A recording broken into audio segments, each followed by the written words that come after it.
Libro de Juan, capítulo 10, a partir del versículo de número 1, la palabra del Señor nos va a decir lo siguiente, y es el propio Jesús hablando.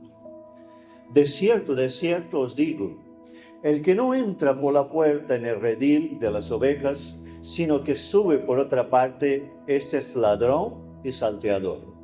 Mas el que entra por la puerta, el pastor de las ovejas es. A este abre el portero, y las ovejas oyen su voz, y a sus ovejas llama por nombre y las saca. Y cuando ha sacado fuera todas las propias, va delante de ellas, y las ovejas le siguen, porque conocen su voz. Mas al extraño no seguirán, sino oirán de él, porque no conocen la voz de los extraños. Esta alegoría les dijo Jesús, pero ellos no entendieron qué era lo que les decía. Volvió pues Jesús a decirles, de cierto os digo, yo soy la puerta de las ovejas. Todos los que antes de mí vinieron, ladrones son y salteadores, pero no lo oyeron las ovejas. Yo soy la puerta, el que por mí entrare será salvo, y entrará y saldrá y hallará pastos. El ladrón no viene sino a hurtar y matar y destruir. Yo he venido para que tengan vida y para que la tengan en abundancia. Yo soy el buen pastor, y el buen pastor su vida da por las ovejas. Padre, oramos, Señor, en esta tarde, Señor, reconociendo, Señor, nuestra pequeñez delante de ti. Tú que eres el creador de los cielos, de la tierra y de todo el universo. Tú que eres el Dios todopoderoso y que todo está sostenido por tu palabra y por tu poder.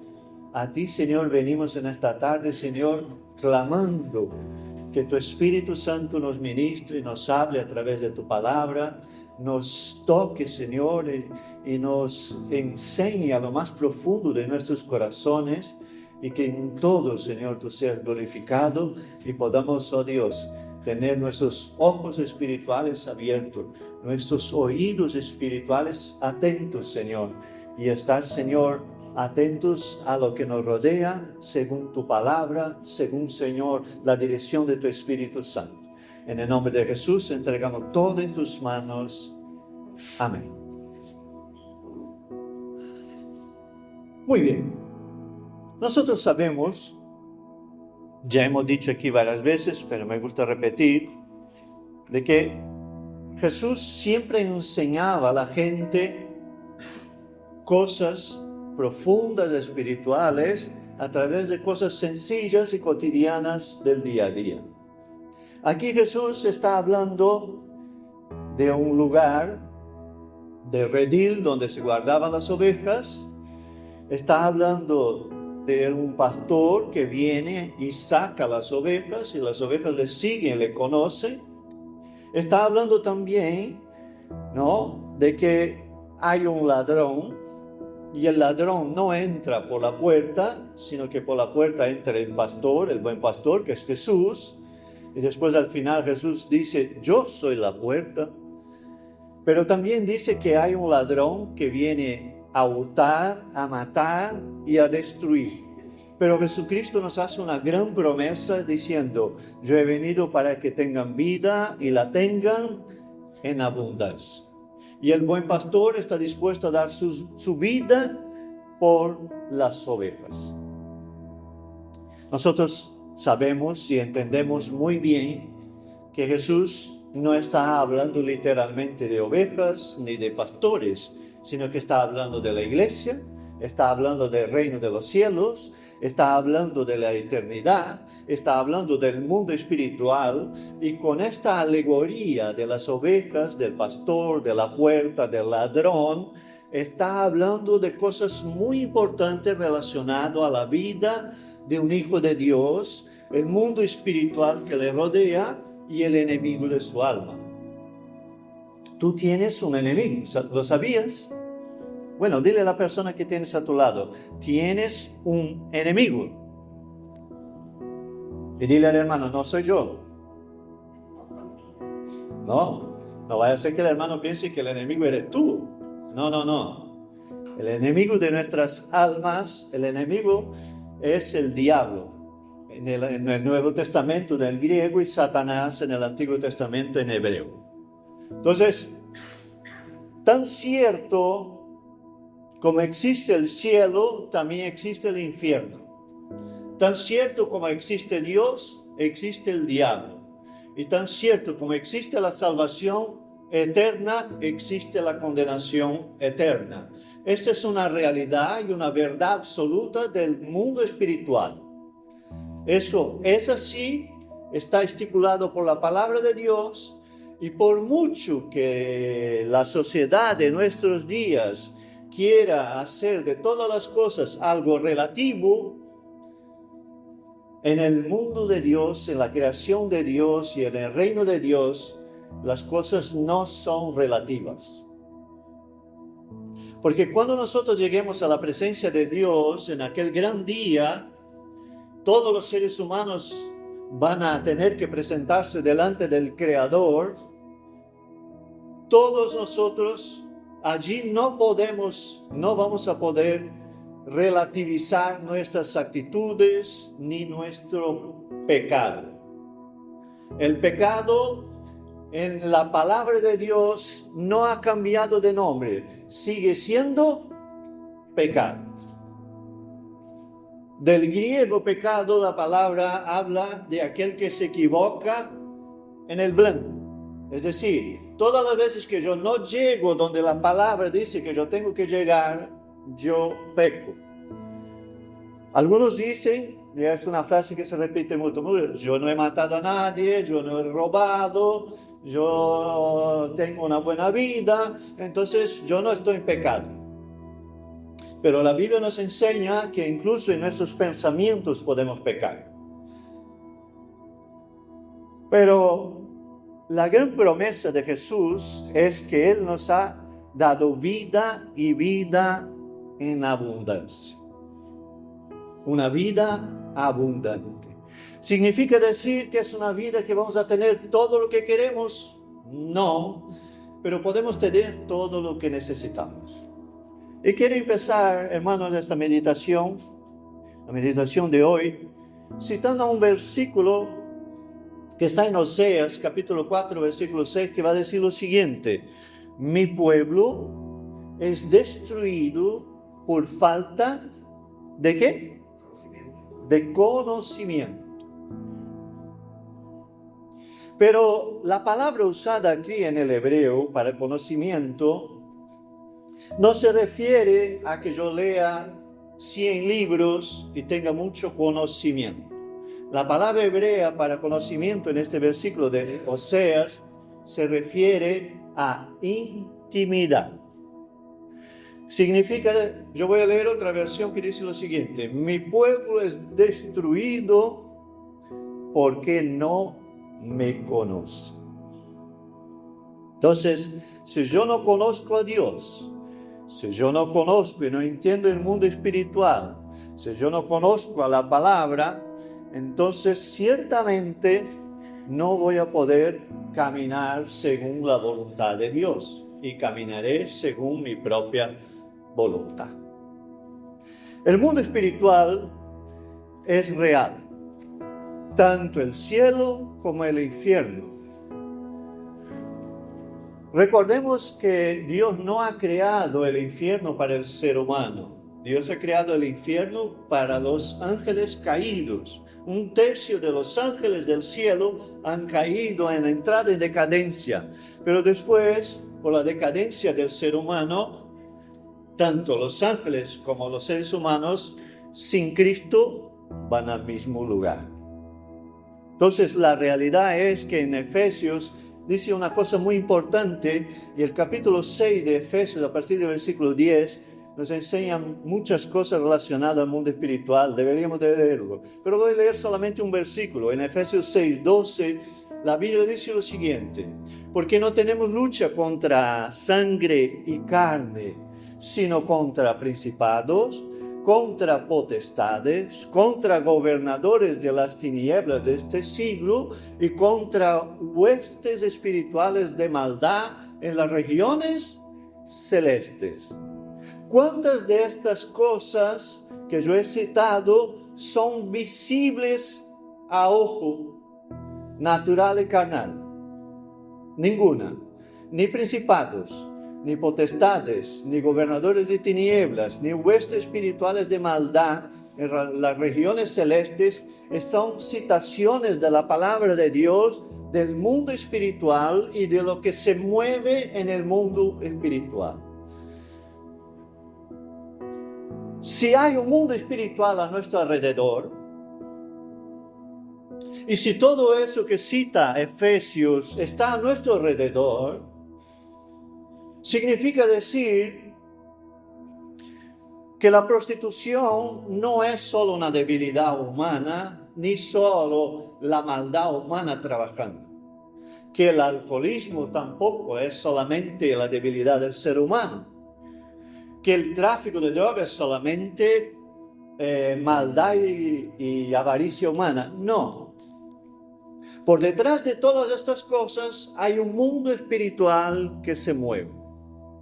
Y entonces tenemos que entender que nosotros hemos sido creados para ser parte de este mundo espiritual. Dios, cuando creó el hombre, pensemos en una cosa muy importante. Dios en el jardín del Edén creó el ser humano. Dios es eterno, ¿verdad? Si Dios es eterno, y tú y yo fuéramos eternos, y fuéramos a crear algo para estar con nosotros, crearíamos algo que no es eterno. ¿Tiene sentido eso? Pues no. Dios ha creado al ser humano para ser eterno, porque la idea de Dios sigue siendo, no es que era, sigue siendo vivir en intimidad con el hombre toda la eternidad. Por eso Dios dijo en Génesis 1:26 lo siguiente: entonces dijo Dios, hagamos el hombre a nuestra imagen, conforme a nuestra semejanza. El deseo de Dios es que el hombre fuera un ser eterno. Y entonces le hizo al hombre un ser espiritual, con espíritu, alma y cuerpo. Un ser trino como Dios trino es. Y dice en Eclesiastés 3:11, todo lo hizo hermoso a su tiempo y ha puesto la eternidad en el corazón de ellos, sin que el hombre alcance a entender la obra que ha hecho Dios desde el principio hasta el fin. Este texto de la palabra está diciendo que Dios puso la eternidad en el corazón del hombre. ¿Por qué el hombre busca cosas para llenar el vacío de su corazón? Porque está buscando algo en la eternidad. Pero tú y yo sabemos que lo único que puede llevarnos a la eternidad y llenar el vacío de nuestro corazón es Jesucristo, nuestro Señor y Salvador. Pero si entonces Dios nos hizo eternos, nos hizo seres espirituales, y a nuestro alrededor hay un mundo espiritual, si no lo consideramos, si no lo tenemos presente, ¿no nos estaremos equivocando? ¿Sí o no? Pues sí. Si nosotros no consideramos el mundo espiritual que nos rodea, estaremos cumpliendo lo que dice Oseas. Por falta de conocimiento, podemos tener problemas de sufrir daño. Entonces, el enemigo tiene sus artimañas. El diablo no es sabio, es viejo. Lleva miles de años engañando al hombre y es muy paciente. La Biblia dice que es astuto.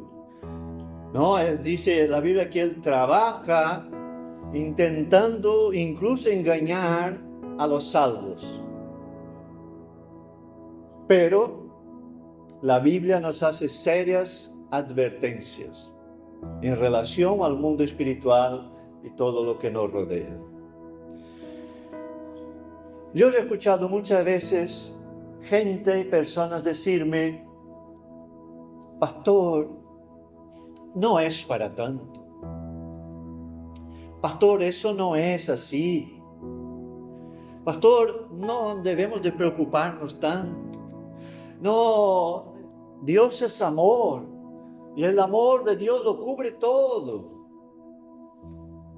Esa es una frase que yo escucho mucho y me lo repite muchas veces. Pero nos olvidamos que aparte de que Dios es amor, Dios también es justicia y santidad. Y la justicia y la santidad de Dios están relacionadas con su palabra. Entonces, la Biblia nos va a decir y nos va a enseñar, por ejemplo, en Efesios capítulo 5, versículo 11, va a decir, y no participéis en las obras infructuosas de las tinieblas, sino más bien reprenderlas, dice la palabra.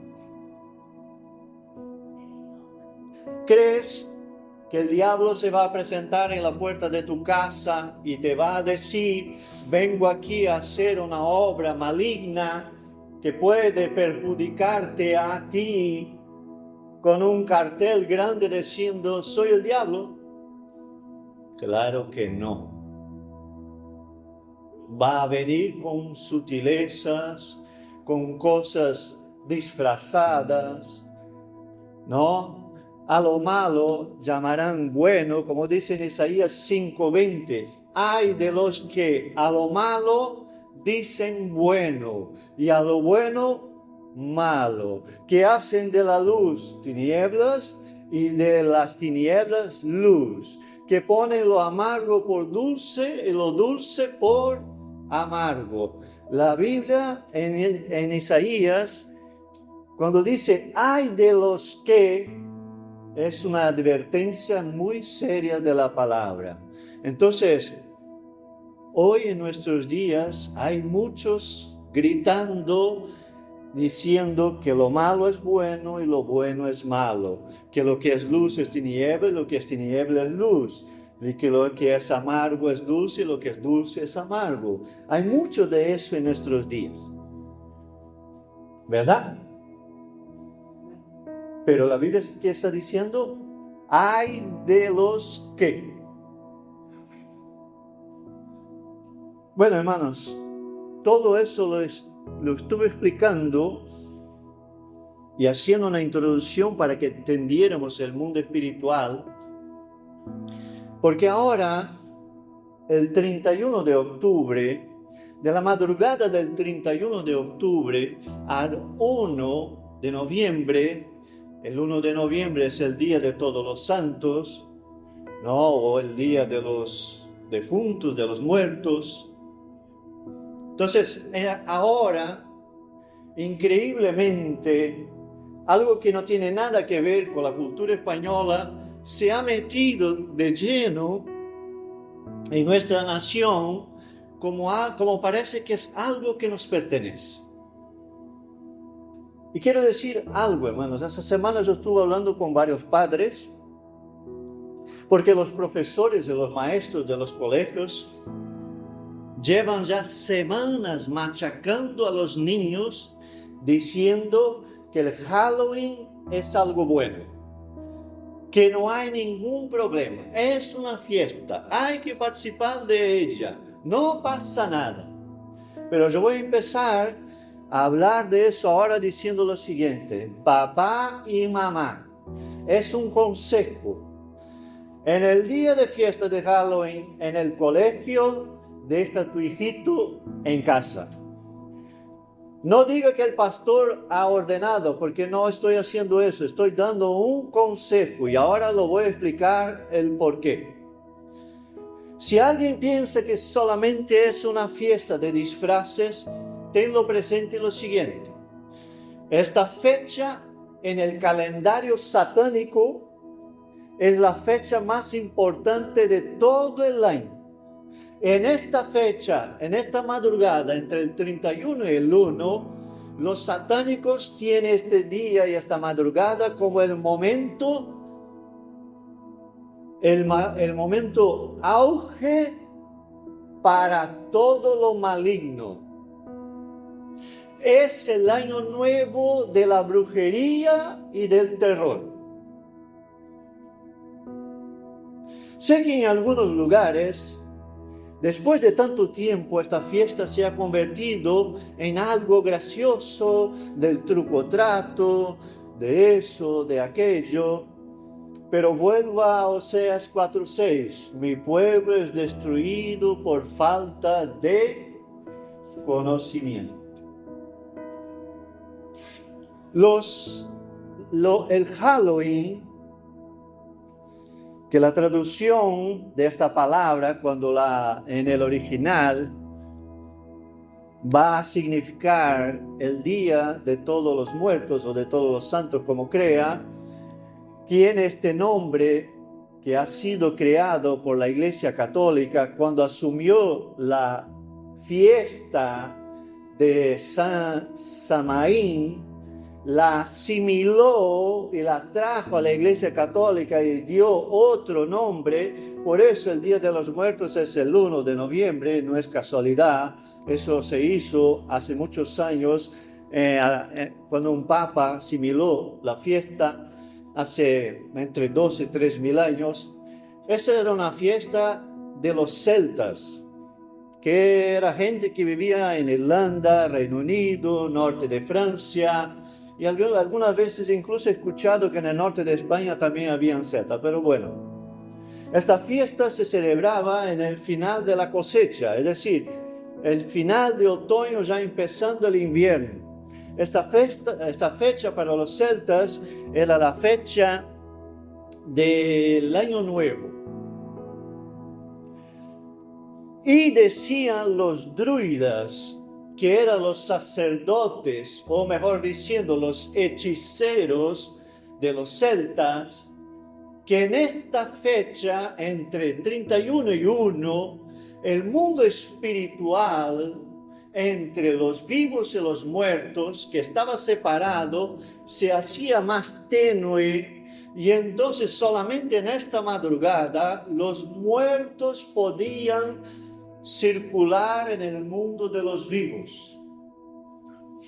Eso es lo que decían ellos, que es una gran mentira, porque Jesucristo dice en Lucas 16:26, en la parábola de Lázaro y del hombre rico, Jesús está hablando del mundo espiritual, y quien lee la parábola y no la entiende, no ve lo que él está diciendo. Pero llega un momento en que él dice lo siguiente: además de todo esto, una gran cima o un gran abismo está puesto entre nosotros y vosotros. Es la figura de Abraham diciendo al hombre rico que uno está en el cielo, otro está en el infierno. Entonces hay una gran cima entre nosotros y vosotros, de manera que los que quisieren pasar de aquí a vosotros, no pueden ni allá pasar para acá. Yo no puedo citar todo el texto, pero Jesús ahí explica muy bien el mundo espiritual, diciendo que los que están en el infierno no pueden ir al cielo, y los que están en el cielo no pueden ir al infierno. Así como los que están muertos no pueden comunicarse con los vivos, ni los vivos con los muertos. Pastor, pero entonces cuando una persona dice que ha tenido una experiencia con alguien que ha muerto, ¿significa que esta persona ha sido visitado por aquel que murió? Pues no.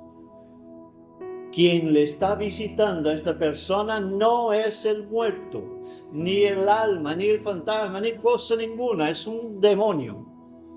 Y lo digamos clarito. Todas las experiencias, y sé de gente que incluso dice que tiene sensibilidad a los muertos. No, tú tienes otra cosa. No es sensibilidad a los muertos. Sí, podemos reír, hermanos. Parece gracioso. Pero es muy serio, porque eso es real. Hay gente que vive así. Entonces, eso no es posible porque la palabra de Dios lo dice. Entonces, tenemos que entender el mundo espiritual. ¿Por qué el diablo trata de visitar a las personas diciendo que son muertos? Para crear una artimaña de engaño y engañar a la persona en sus emociones, en sus sentimientos. Pero es que en este momento, el que era, yo que sé, mi abuelo me dijo cosas que solo yo sabía. Pues claro. El diablo anda por ahí y no puede leer el pensamiento del ser humano, pero puede ver y escuchar lo que vivimos, lo que decimos, lo que escuchamos, y sabe muy bien trabajar con las emociones.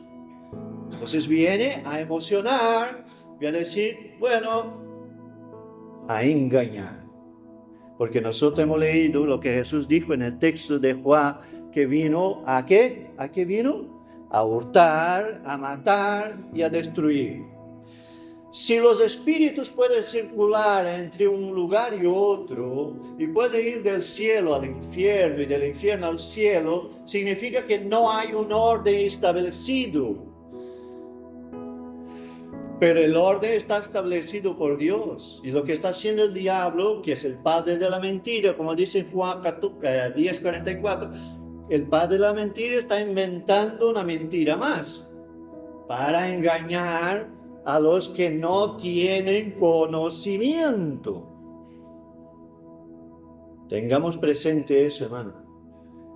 Estamos en el tiempo del fin y el enemigo sabe que el tiempo está terminando. Por eso está trabajando para engañar. Y qué casualidad tremenda que vaya a por los niños y la mente de los niños. Qué casualidad que vaya a intentar corromper el entendimiento de los niños justo en el momento más tenue donde su carácter es formado, entre los 0 y los 5, 6 o 7 años. No, hermano, no es una casualidad. Y aquí quiero decir una cosa. Y yo, hablando con los padres esa semana, sentía la angustia de los padres en esta batalla. ¿Cómo resguardo a mi niño? ¿Cómo le protejo? ¿Cómo le libro de todas estas cosas? Pues a lo mejor, no, tú hablas con tu hijo al final del día, pero estuvo todo el día en el colegio y el maestro diciendo que es que eso y eso y el otro, y de tanto repetir, y de tanto poner musiquita, y de tanto hacer eso y el otro, el niño que no sabe nada, pobrecito, se deja influenciar. Pero papá y mamá, y tíos también, y familiares que también somos responsables de los niños que están a nuestro alrededor, tengamos por lo menos el entendimiento de saber que lo que está pasando no es bueno y que peleemos esta batalla en favor de ellos. Dice Marcos capítulo 16, versículo 15. Y les dijo, id por todo el mundo y predicad el evangelio a toda criatura. El que creyere y fuere bautizado será salvo, mas el que no creyere será condenado. Y estas señales seguirán a los que creen. En mi nombre echarán fuera. Pero ¿en el nombre de quién? En el nombre de Jesús. Y hablarán nuevas lenguas. Bueno, yo no he puesto todo el texto. Pero aquí dice claramente que la única manera de expulsar a un demonio es a través del nombre de Jesús. ¿Por qué estoy diciendo eso? Porque en la fiesta de Samaín, en la madrugada, los druidas visitaban las casas y pedían lo mejor de la cosecha a los vecinos. Si el vecino no daba lo mejor de su cosecha, ellos le echaban una maldición. De ahí viene el truco trato. De ahí viene o tú me das o eso tendrá una consecuencia. Parece muy simple y muy sencillo que un niño vaya a la puerta de tu casa con una canastita y diga truco o trato sin saber lo que está haciendo, sin saber el trasfondo espiritual, sin saber realmente qué es lo que se movía cuando eso se creó y se inventó. Pero eso tiene consecuencias y el diablo lo sabe. Por eso trabaja en ello. De ahí viene, y aquí quiero decir más. Yo no quiero entrar en todos los detalles porque yo no he venido aquí a hablar de los druidas, ni de Samaín. Pero en algunas casas pedían una mujer, una hija joven, virgen, para sacrificarla a los demonios. De ahí viene el truco trato. Y pregunto, ¿puedes enviar tu niña a la puerta de las casas a pedir caramelos? No, ve al kiosco de la esquina, compra 10 o 15 paquetes de chuchería si quieres, pero deja a tu hijito dentro de casa.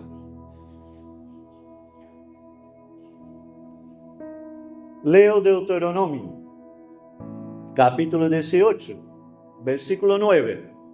La palabra del Señor dice lo siguiente: cuando entres en la tierra que te da el Señor tu Dios, es Dios hablando con el pueblo de Israel, entrando a la tierra prometida, dice lo siguiente: no aprendas las costumbres abominables de estas naciones.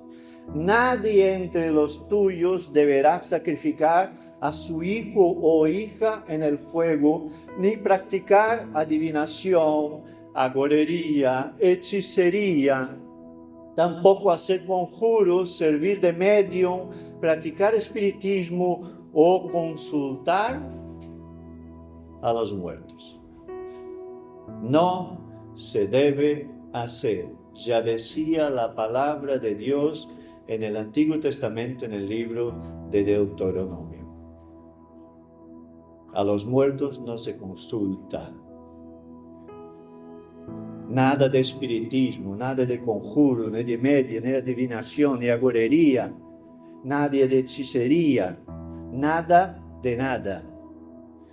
Por eso voy a decir una cosa, hermano. ¿Qué bendición hay para nosotros o para los niños en un lugar? A ver, entras a un chino en esta época y parece que estás entrando en una cueva de demonios.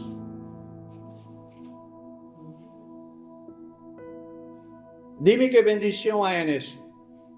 Dime qué bendición hay en ver una película de miedo, de terror.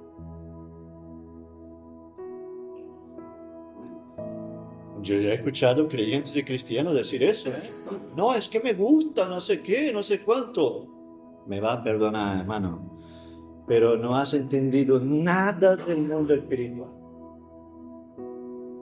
Porque lo que está por detrás de películas de miedo, películas de terror, ¿no? Incluso esta semana he escuchado que en el cole va a haber el día de la bruja, el desayuno del terror. Eso no puede traer nada de bueno. Eso es totalmente demoníaco, viene directamente del infierno. ¿Y qué tenemos que hacer nosotros? Orar, reprender, pero quiero decir una cosa, también tenemos que actuar. Lo vuelvo a leer Efesios. No participéis de las obras infructuosas de la tiniebla, sino más bien reprenderlas. Bueno, yo no tengo niño pequeño, eso no me toca. Sí que toca, hermano. Sí que toca orar, porque me parece completamente maligno querer manipular el corazoncito de los niños pequeños para cosas de las tinieblas. Entonces, todos esos rituales, todas esas cosas que vienen de ahí, de ese trasfondo, de ese pasado, no tienen nada que ver con el reino de los cielos. Y aquí entro en una cosa. Vemos claramente cómo la Iglesia Católica asimila una fiesta mundana para hacer una especie de compensación para que los de la Iglesia no se sientan desplazados en el día de la fiesta esta. Entonces, está más que comprobado a lo largo de la historia. Si quieres, hermano, puedes hacer un estudio, que todas las veces que la Iglesia ha intentado compensar una situación asimilando algo parecido, haciendo algo parecido, ha generado un problema muy gordo en lo espiritual. Entonces, no hagas una compensación con tu hijo, no, enséñale la verdad.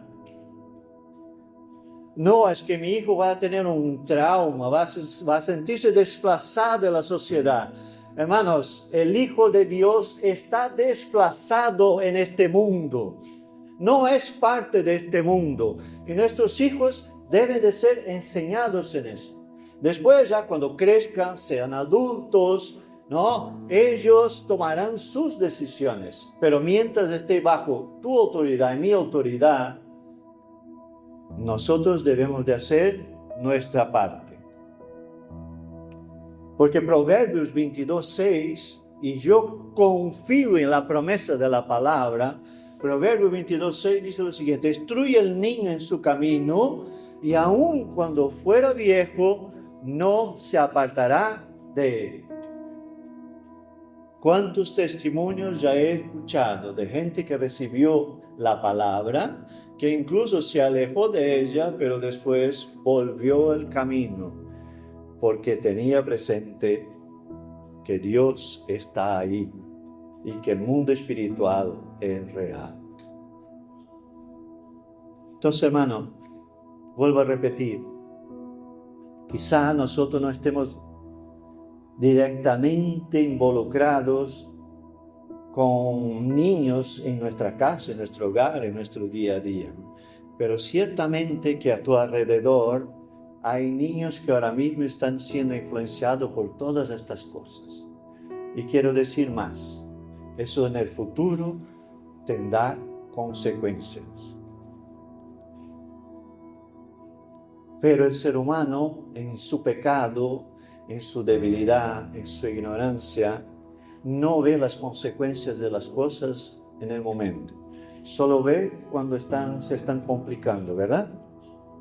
Voy a citar un ejemplo muy actual.